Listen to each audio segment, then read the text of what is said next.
Hello! So matagal-tagal na rin bago tayo nag-vlog. So itong vlog natin is nagpagawa tayo ng sampayan dun sa apartment. So lalagyan natin dyan sa taas, sa first floor, tapos sa taas din sa second floor. So bale dalawang set ng sampayan bawat floor, and then isa doon sa garahe. So ito munang sa first floor.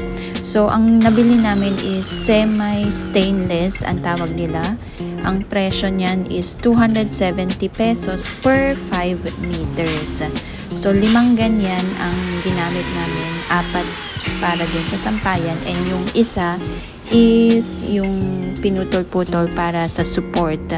Kasi nga, yung unang plan namin is bracket sa both ends, tapos support na lang sa middle. Kaya lang masyadong mahaba yung 5 meters. Kaya puro support na lang. Ididikit nilang or ididrill sa ceiling na lang yung ginawa. Para mas mahaba din. Para hindi mabawasan kung ilalagay sa bracket. So ayun na nga, mabusisi din pala talaga kasi ganyang design nga ang ginawa nila.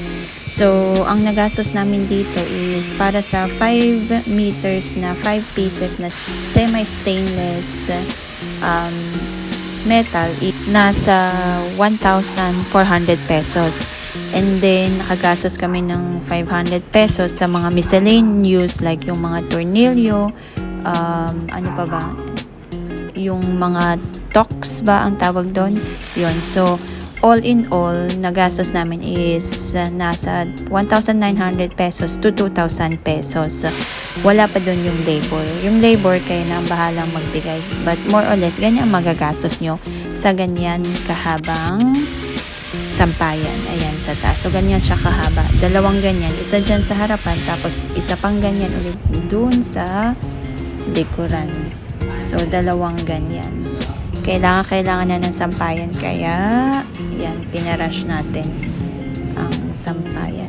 Mahirap din, kailangan 2 tao ang magtutulungan magkabit.